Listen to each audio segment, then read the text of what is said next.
Hey, entrepreneurs. Today I have the privilege to have a discussion with Valerie Trapunsky, and she is the CEO of Chatterboss.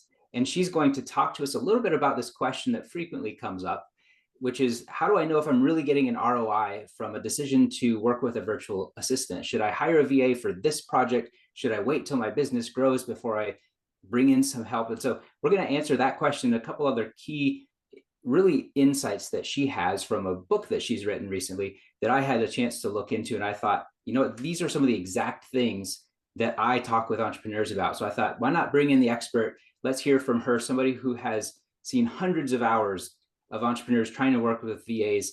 And so, Valerie, I would like to just welcome you and start with a question, if you're okay with that.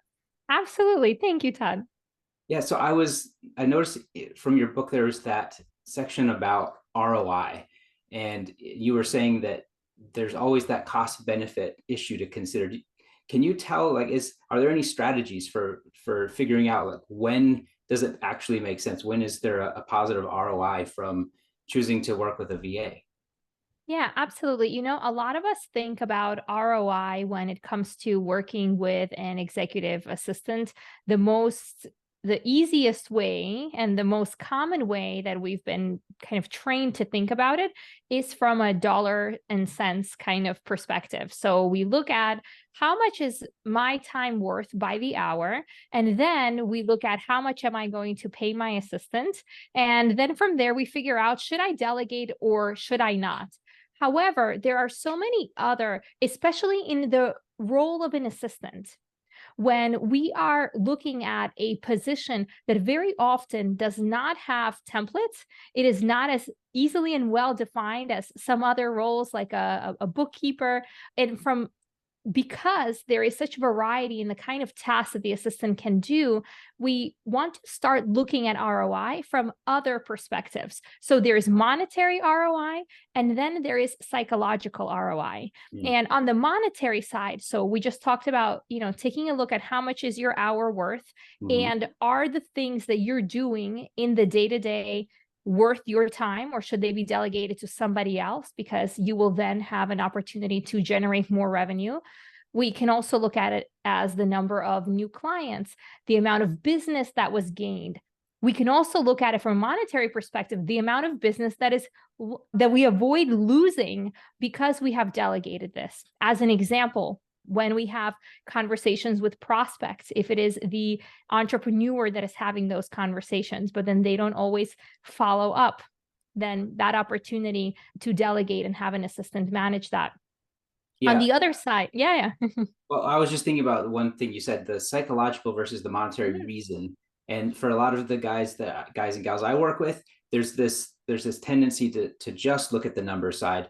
But what you're Mhm. saying is if you looked at it and you said, okay, it's going to cost me $150 to get something done that I could have done for myself for 120, you might still sometimes say, yes, I'm Yep. still going to get the VA to help me with this. And the reason is because under those circumstances, you get to stick with the journey instead of being stressed out, burned out, and wanting to quit your entrepreneurial journey. You stick with it, and as a result, you have all of those financial benefits that come for years as you grow your business bigger. Am I capturing that concept correctly, or would you reframe that a little bit? Yeah, absolutely. I'll give you one example. So I had a client that I was coaching on the art of delegation, and she said something. She had a candle that arrived broken, and she had put the candle on her desk. She didn't want to delegate this task out because the value of the candle was not very high. So she believed that the assistant would take more time to spend the process of returning the candle than the candle is worth.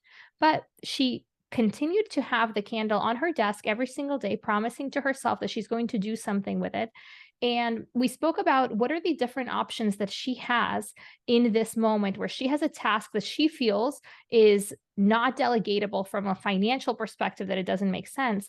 And we started to look at what are the other things that particular task is taking away from her, right? So she has really only three options. She can either do it herself, but if we can see that you haven't been doing something, chances are you're not going to do it in the future, right? Right. Our past performance predicts our future performance.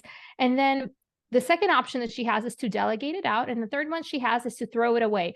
The option 2 and 3 both create psychological tension for her because it doesn't feel good to throw it. And then the vendor, Right. just got away with sending this broken candle. So then in that case, she must delegate it out. She doesn't have any other choice because keeping it on her desk constantly creates a psychological stressor. And that's the benefit of delegating Yeah. through the lens of psychological ROI, when the financial and psychological are at tension. I see. That reminds me of when I finally decided to have a professional come in and mow my lawn instead of either a neighborhood kid who was hit or miss, depending on whether he had soccer practice, or myself. Because my thought was, well, I don't mind mowing the lawn. I can listen to an audio book while I do it. So, and I have enough time to mow my own lawn. But the psychological part, once I finally got someone to take off my shoulders, what I realized was having the lawn mowed consistently, just looking out the window and seeing that it was nice, short, well kept grass actually had a big psychological boost to me. And I didn't, whenever I was doing it myself, I would wait until it was kind of looking shaggy. And so the psychological benefit of knowing too, that it was one less thing on my list of forever long things that can build up and create overwhelm. One of my favorite things to help entrepreneurs with is to enjoy the entrepreneurial journey by not feeling overwhelmed, to stop the stress thing that, because if you can stick with it and not have the overwhelm, it's the best gig in town, right? It's best to be your own boss. It's just that it comes with all this stress. So if you can get rid of even one thing, even if monetarily it didn't make sense because I could mow the lawn myself for cheaper, it definitely fits what you're saying, where, by making that choice to delegate it, psychologically, the value was so high to me that there's no question. Same thing for my wife and I, when we decided to bring somebody in to help with cleaning the house, that was, again, we felt kind of silly about that. Like, we're grown adults, we can figure out how to clean a house. But there's something about knowing that there's someone that's going to come every 2 weeks, whether or not we get really behind on cleaning, that just is like this psychological reset that's worth way more than the cost of what that actually is. So that's a really good point, to be able to take those ideas, which are kind of domestic ideas for me, and to translate that into how does that apply in your entrepreneurial journey? Like, for example, having your QuickBooks cleaned up, what does that do psychologically for you, knowing that an accountant or a VA is keeping that bookkeeping really crisp versus I'll get to it sometime when I have time? That's really good. And it's also what you're signaling to yourself, right? When you are looking out the window and you're seeing the lawn, just like we know, if you make your bed in the morning, or just if your bed is made, right? It's signaling to you that I'm going to have success and I am organized, right? And so when we start to see these things in disarray, especially, right, like that biggest sin of putting this broken candle on the table was such a representation of, every time you look at it, it's something that distracts you. And even if you don't realize that it is something that's telling you, okay, I didn't achieve this. And then how do you think about other things that are coming up in the rest of the day when you are having those kind of subliminal signals coming at you? Right. Yeah. It's a little bit like some of the research about just even having your cell phone in the room with you decreases your ability to focus compared to if you have it turned off or in another room. And it doesn't make a lot of sense logically, but it's true because the way it divides your mind and your attention. That's really interesting. So that's one of the things that you kind of stretch people's minds about in your book. And another one I wanted to ask you about was this idea of, when I first saw it, I thought, wait, is that a typo? Which was, you said why you should over communicate. I thought, wait, aren't we supposed to not over communicate? Can you tell us, like, why have you, through this experience you've had of seeing lots of entrepreneurs work with lots of different VAs over the years, you've come to this conclusion that you should over communicate? What does that mean to you?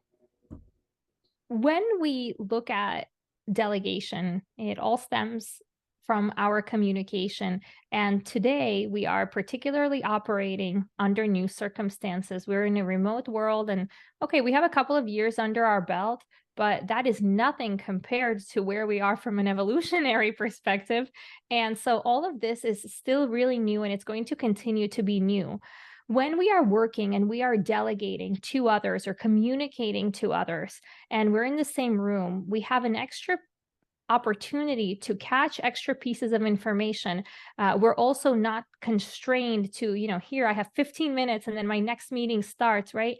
And so you have that, I believe that we naturally over communicate in our day-to-day life But in our remote world, we under communicate. We don't have enough, we don't give enough information to what the other person needs.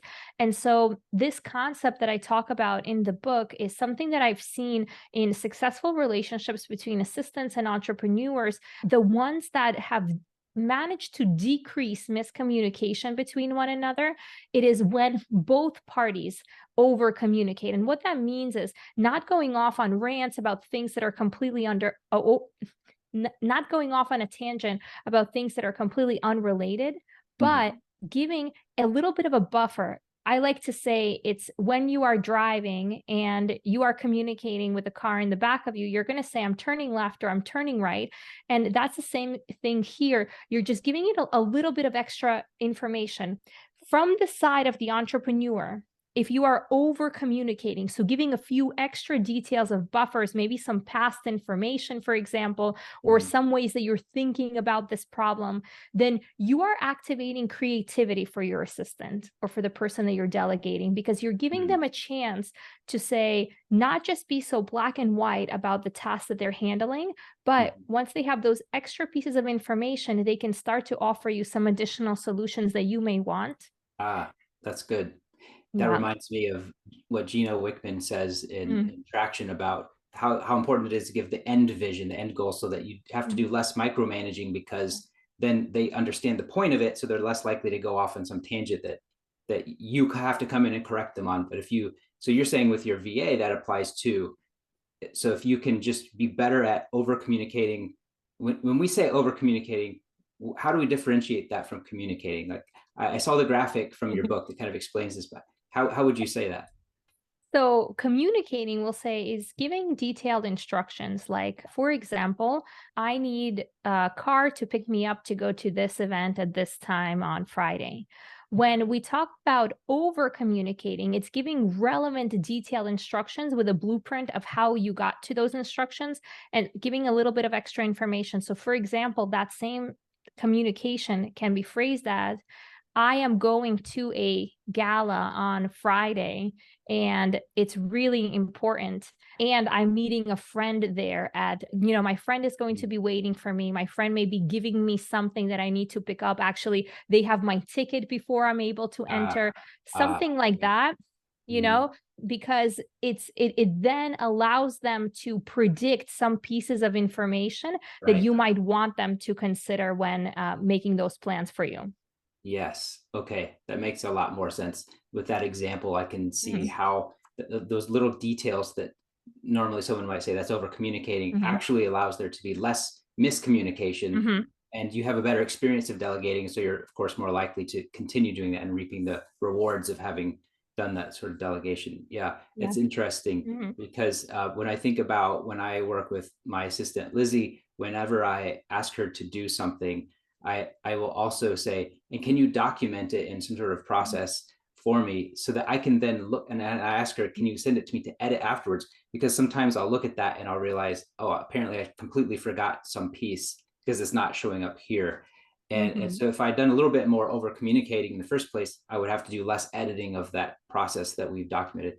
Although I do also, I don't know if you'd agree with this, I consider that part of my over communication strategy is to say, similar to what I learned from those who mentored me into the world of psychotherapy back when I used to do counseling. We would ask people in marriage relationships to say back to each other what they just heard, because so often it wasn't, that's not what I meant to say, right? And so that simple act of saying, here's what I need, can you say it back to me?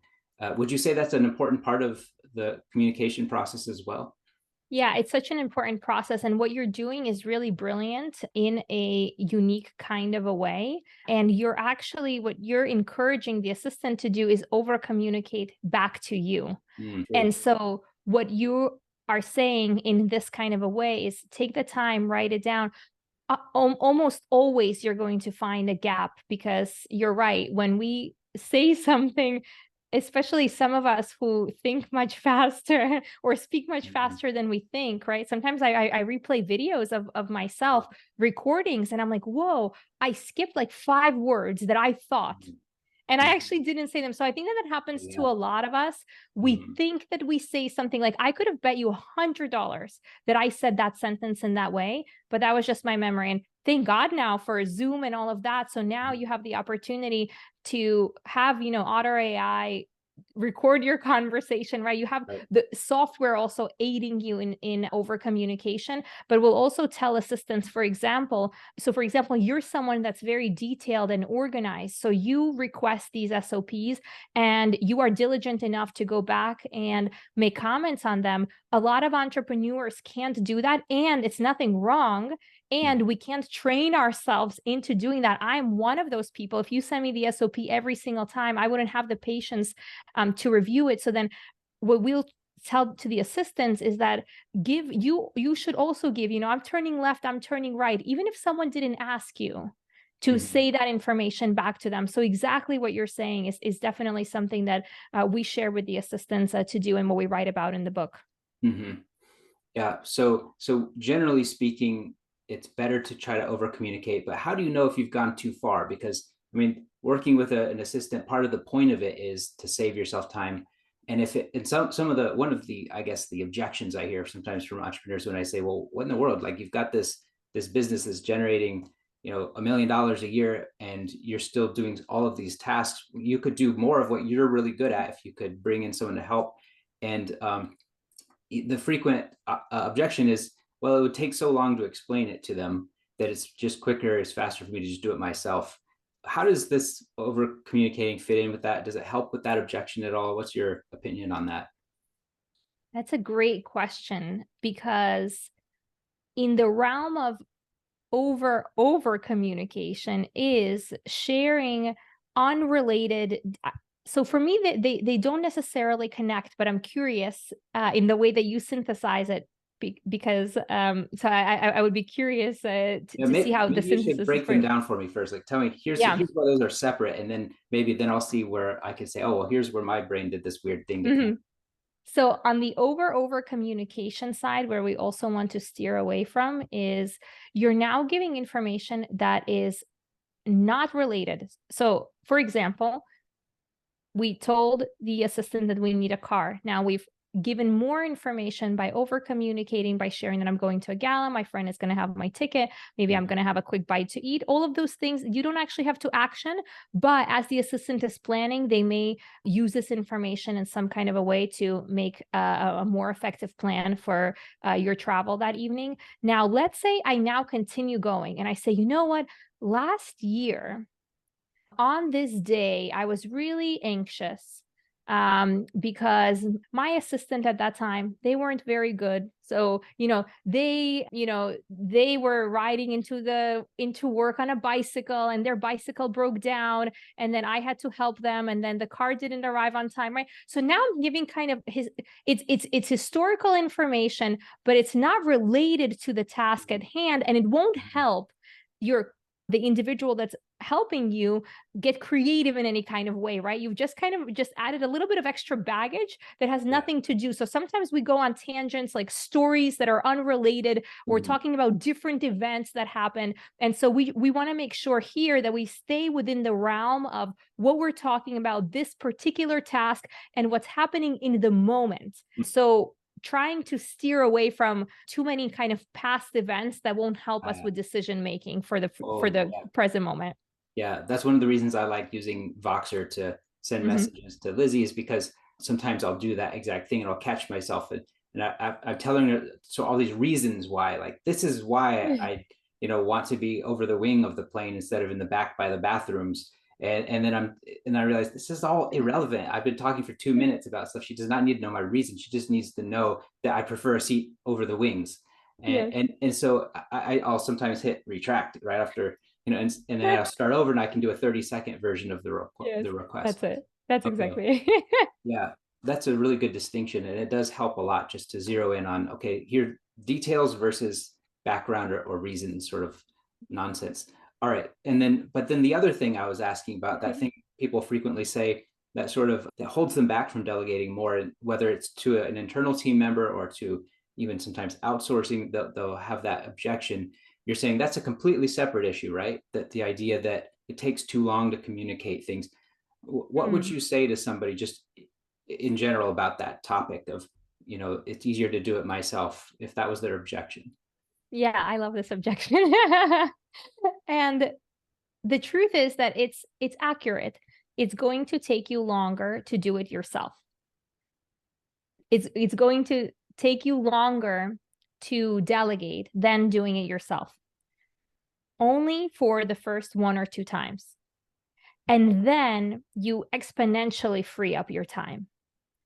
And so it's about investing right now into people and SOPs that have continuity so that you have the opportunity to get yourself out of this in the day-to-day. Otherwise, let's say if your plan is to work 8 or 9 hours in a given day, you have certain things that are inside of your zone of genius. The administrative burden is anywhere from 30 to 60% of the work week. And so if you never delegate it, it continues to pile up. And eventually you're doing nothing that's related to the business that you're running, or you're letting those things fall. And so I really empathize with entrepreneurs who say that, because I think a lot of the time that comes at a moment where things are very busy and it's feeling very stressed. And now time is feeling so precious, and that training feels frustrating. And so if I ever catch entrepreneurs in the earlier stages of the business, I say, start delegating, even if it's 5 hours a month, 10 hours a month, because you're going to build the habits and you're going to build the relationship and the SOPs to help you grow. Of course, when you start delegating, when the house is burning, it's very painful to slow down. And it's the only way. You have to slow down. You have to take that loss of time. You have to let the person get trained and get caught up to speed. And you have to start delegating one thing at a time. Otherwise, it's just compounding. So there's no other way out other than through. Yeah, exactly. That's why I always say slow down to speed up. And the more likely you are to say, I don't have time to plan my day today, like to even make a priority list, I just have to dive in and do it. That's when you most need to plan, because that means that means your list is too big to finish everything for the day, which means that's the time where it's most crucial to take the 15 minutes to look at the list and say, I can't do this one, this one, this one. I can only do these three. And so I only have these 3 slots. I'm going to fit the most important things into those 3 slots. And it's actually kind of a form of time scarcity, right? It's like we talk about abundance mindset versus scarcity mindset, and how the abundance mindset, especially for entrepreneurs who are dealing with the stress of generating their own income and often supporting the incomes of several employees, that stress can build up. And we say, you've got to have this abundance mindset. So you see the opportunities, so you're looking so your mind notices the opportunities that are arising out left and right, but you don't see them when you're in the scarcity mindset. Well, with time scarcity, I think this is what you're getting at, Valerie, is that you've got people who something triggers them into getting into that time scarcity. And often the trigger is, it's a day where there's too many fires to put out. And so the thought is, I don't have time to work on saving myself time, when in reality, it would be literally better to use the slow down to speed up, to say, okay, well, sometimes you just have to let the fires burn. And then you have to go retreat back to, what can I do, where it doesn't involve just continuously chasing after, putting out half a fire here, half a fire there. You have to retreat and say, these are the only 2 fires we can put out, and this is the house we're going to save. And from this house, we're going to rebuild. And then, of course, there's the other piece, which is dividends of time saving, that you get paid back for years to come from investing that time up front.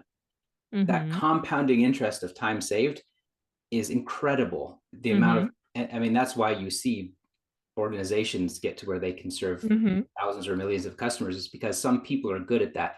And that's what I hear you talking about in response to this objection. It's easier or quicker for me to do it myself. You're saying, yes, only if you're a very short-sighted entrepreneur. If you're a far-sighted entrepreneur, you not only say, I'm going to start today, even if it's difficult, but you start before you need it, preferably, was another message I'm hearing from you. So I really appreciate that. It's interesting to hear you talk that through. And there are scenarios. I know that there's some entrepreneurs out there who I work with, who are probably going to listen in on this conversation, who are going to say, yeah, but, and then they're going to bring up those scenarios where they're like, what if it's one of those days where I have, my biggest client says, if we don't get this to us today, you're fired. And, it's a 2-year contract they have with that client or something. And they're going to say, but there's times like that where I just can't afford to do that. And I don't know if you would agree with this, but my perspective is, yes, this is a mental filter for success over the long term. That doesn't mean there's not going to occasionally be an exception where you have to make a hard choice to say, there's productivity. The way I think about it is productivity all comes down to decisions, and it's decisions about where do you allocate your time. And sometimes your decision is, I'm going to first focus on my own personal peak performance. So I'm going to go to sleep on time, and I'm going to stop, eating so much sugar and caffeine to try to get through those kinds of things. Or your decision might be, I'm going to delegate more. Or your decision might be, we're going to completely stop working on these opportunities and focus on the 80-20 that's over here, that we have a higher return on effort or return on ROI of various sorts. It's all about those decisions. Where do we allocate our time and attention? And if you think about it, this is the kind of thing where you sometimes have to choose. You have to just say to yourself, if this is a decision filter that I use in general, maybe in this particular circumstance, the best bet is just do this myself today, but recognize that this is a short-term versus a long-term decision framework. And that's the key that I think a lot of people get confused when they look at productivity principles. They say, I agree with them all. It's just, that's not possible in real life. And that's because they're failing to distinguish between the short-term and the long-term decisions that have to do with productivity. So sometimes you do have to say, right now our time scale is 1 week. Can we survive? We don't have enough cash flow to survive without that client. So we're going to just do that. At other times they say, no, we're talking about it. We have plenty of cash in the bank. We're trying to grow now. And that's where it's a longer time frame. And I would say the longer the time frame is, the easier it is for me to get the entrepreneurs I work with to start thinking about delegating. Would you say that when you see the requests come into your organization at Chatterboss, when people come in, do you sometimes get the people who are kind of frantic and there's too many fires to put out and they're still trying to get some help? Or does it tend to be only once they're in a more kind of smooth sailing portion of their or chapter of their entrepreneurial journey? They come at all different stages, and the experienced entrepreneurs come before they've even launched their startup. So they're looking, for example, for funding, or they're getting started, and they start at those stages. So we have a lot of entrepreneurs there. A lot of entrepreneurs that are first-time entrepreneurs, or they've had their business for a very long time. So there's someone that's been invested, 7 or 10 years. And so they're not a beginner entrepreneur, but this is their first venture, right? And so the lessons that they haven't learned, they just haven't learned yet. And for me, I like to think about it kind of like exercise, or if you are, let's say you're training for a marathon, something that my running coach said to me when I was training for the marathon in terms of discipline, which really stuck with me and I think can really come across in the concept of delegation as well. He's like, look, you need to run this many miles in order to prepare your body. And each week, you don't have a lot of leeway about the number of miles that you're going to run. But what you can do is schedule your days so that you have leeway to say, you know what, today I don't feel like it. So if you want to get to the gym, I don't know, maybe what's the statistic, right? Like if I want to get to the gym 5 times a week, I have to plan for 7. And if I want to get there 3 times, I have to plan for 5. And so then there's not an excuse, because an emergency is not going to come every single day. And one of the things that I'll do with our clients and inside of coaching groups that I'll do is that I'll do delegation kind of accountability over several months. And we'll talk about, you have to schedule delegation into your calendar. Right. So if it's there, and if you have kind of overscheduled, then you're okay on that kind of a day. That's okay. You can you can drop it. But what you cannot do is cancel it every single day. Then something is wrong. So you just have to plan in advance.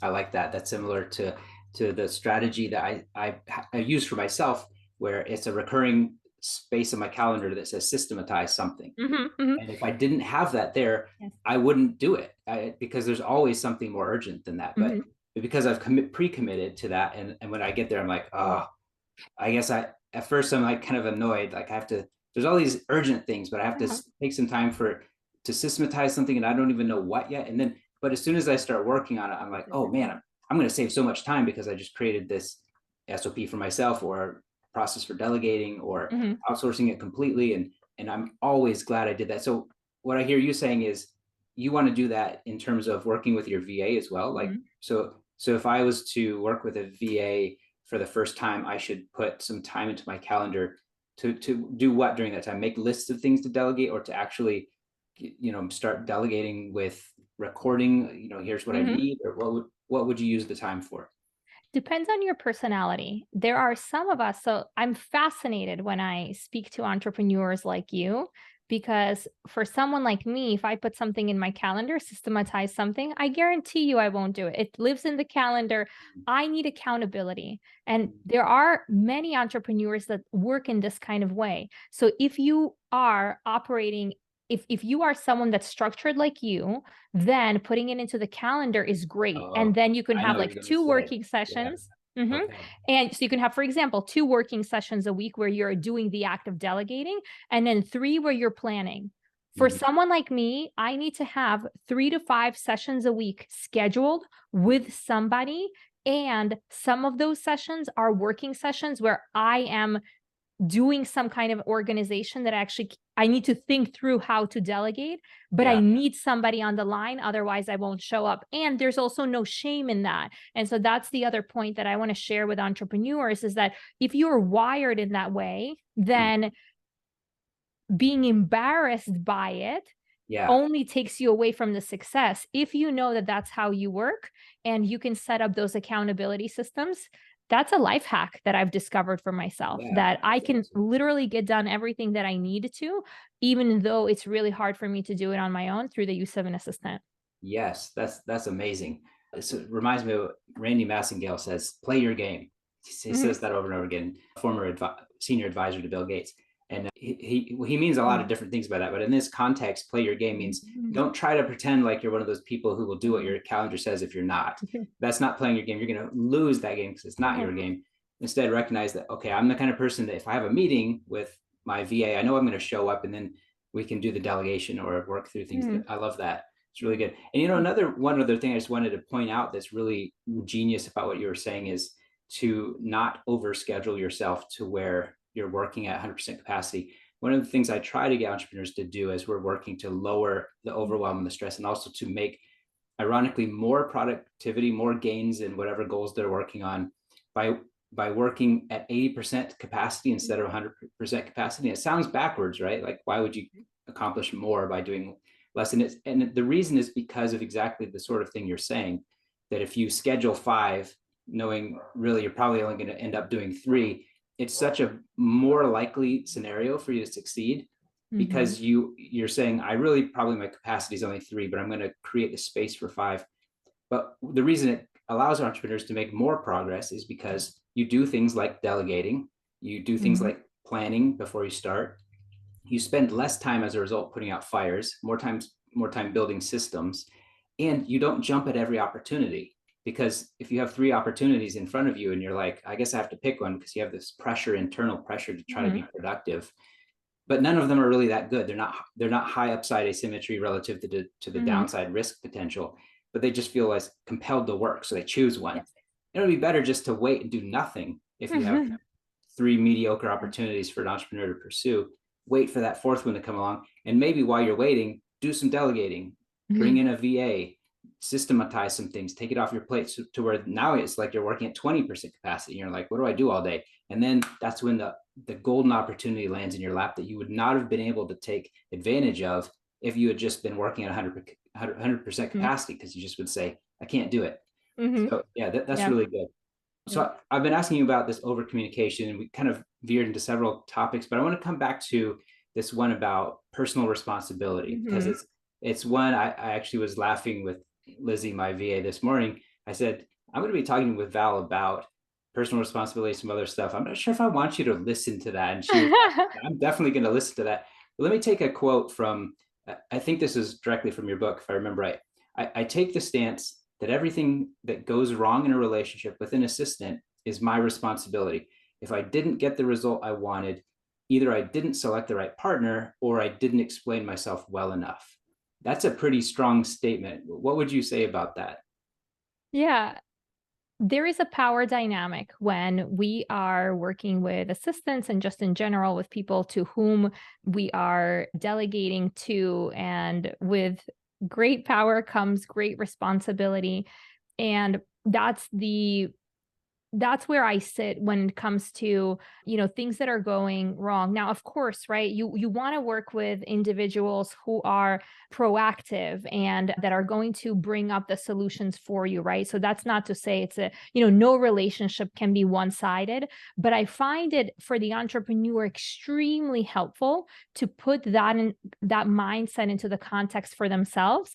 And our mutual friend Ari, I use a story from him in the book to illustrate this concept, and I can quickly share it here. He was working as a contractor in the city for a number of years, and what that would require him to do is to park his truck outside when he would run upstairs. And he was working with a VA company at the time, and he said to them, "The city allows you to they won't charge you for those tickets if you send in an invoice of what you were going to that specific location on that specific day to do."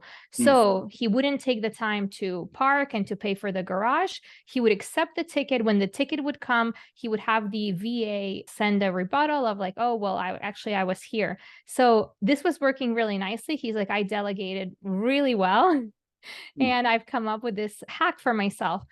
3 years later, he received a bill. I believe it was for over $30,000. Oh, wow. And the city's slow, right? When they're auditing, they're slow. And Hmm. they're like, "Mr. Maisel, you sent us the same invoice. Like you sent us the same invoice Oh, for no. hundreds of instances. And, so you were faking it and you have to pay us back." And I really respect it. He said, it was my mistake. I never checked. I delegated. I never had another conversation. I never went back to have any conversations. And sometimes we do that for like fear of micromanaging, or sometimes we do that because we just feel like we have a really excellent process. Everything that anyone is doing for us at some moment in time deserves a moment to come back and kind of check in on it, just to make sure that you're Feedback cycle. staying on the same page. Yeah. Hmm. Mhm. Yeah, so he's never told me that story. That's hilarious. I mean, in a sad way, I feel bad for him. But but so the solution in that case, if he was doing a better feedback loop, Mhm. what would that look like in that scenario? Something very similar to what you do. And it doesn't have to be as often as you do it. I think that you must do the piece with the SOPs quite frequently, because it sounds like that's something that comes naturally for Yeah. you. Anything that's Um, recurring, I would do that. Not yeah, not for yeah. one-off tasks, but Yeah, yeah. yeah. So for example, for us, our assistants will build an SOP for everything that they do that is recurring. We put that into a portal. You see, like you have access to it all the time. I want to say that 90% of entrepreneurs never look at it. So then we start pushing out messaging both to the assistants and the clients. You must look at it at least once a quarter. This is your contract with each other. Yeah. And then sometimes, when we notice that like really the entrepreneur is not going in there, we'll say like, "Look, you are at risk." Right? You really don't know, because you've communicated something and the assistant did their job. They documented it. Mhm. But are there gaps in there? I guarantee yes. And you're having somebody do the same thing over and over again. And it hasn't been actually approved by you. So that's like you've never signed the contract, but someone is doing the work. So definitely SOPs, glancing at them. And again, if you're the kind of person that can review them on their own, great. If not, get on a synchronous conversation for 1 hour, review them together. Then you can say, "Oh, you've been sending that message? That's really old. Don't do that anymore." Right? I catch things all the time, but it's never a catastrophe because I always catch it within like days or weeks, but it's not a possibility that for years something is going on. And that's what we have to discipline ourselves on. Mm. Yeah. It also strikes me as the kind of scenario where, in addition to a feedback loop that could have fixed that, also a little bit more over communicating Yeah. about here's why this will help the city to dismiss Yes. that is because That's it. it will show the shopping I did that day. That would Mhm. trigger the VA in that case to have realized that, well, you kind of left out a piece because you only gave me, one template to send, but I'm Yeah. supposed to go find some file of other ones. So that's really a good kind of full circle back to the reasons why we should over communicate a little bit in order to prevent problems in the first place. So Mhm. Val, I know we both have things that we've got to dive into. Can you tell just the entrepreneurs listening to this, because I've seen the value of your book, Mm. and I know there's a good chance they won't notice it if we don't tell them about it. What is the title? Where can they find it? What's the opportunity there for them to dive in and get a little bit more of the nuance that you go into in the book about this interesting dynamic between the entrepreneurs and those they work with? Yeah. So thank you so much, and just thank you for this conversation. Every time we speak, I'm so intellectually stimulated. So thank you for this. The book is called Delegation Nation. You can find it on Amazon, and the biggest takeaway from the book is that it merges the perspectives of both the entrepreneur and assistant. So I write from both perspectives, and I do it in a way for entrepreneurs to be able to see the full picture, not only of what that delegation experience is like for themselves, but on the other side, what that experience is for the assistants and vice versa. So my goal is in that conversation to demystify delegation with a huge emphasis on communication so that both parties can end up being the best possible parties for each other to delegate and to be delegated to, and have that opportunity to have long lasting relationships. I think at the end of the day, that's what we all aim for, right? That's the biggest Yeah. time saver. If we could keep the Oh people yeah. Mm-hmm. if we could keep the people that work nicely with us, for whom we feel with whom we feel aligned, then that's a huge success in our business, because otherwise we keep wasting time. And in today's remote world economy and in the gig economy, people are churning over and over, and I think that there's so much frustration Mm-hmm. for entrepreneurs who Yeah. are constantly, right, like if you're training for the first time, you're okay, but when you're training the same thing over and over, that's frustrating. And for the people that are doing the work, so for the assistants and the service providers as well, not having that opportunity to really like learn and know that person, right? Which we all want. So yeah. Mhm. Yeah, I found especially several sections in there really interesting to look at it. Some of the power dynamic things that you got into, I thought that is so interesting. I can't think of any other place where people are talking about that. I've Mhm. seen, people who've put out trainings and courses on, here's how to delegate better, but I haven't seen people give that extra insight about, and here's what it looks like when you do Mhm. this certain kinds of mistakes, I guess, and how to Mhm. avoid those so that you can have the benefit of a long-term relationship. So Yeah. that's excellent. Thank you for joining us today to kind of talk about some of these things. I know there's a lot more we could be talking about, but I guess we'll wrap up here and continue the conversation another time. Thank you. Thank you so much.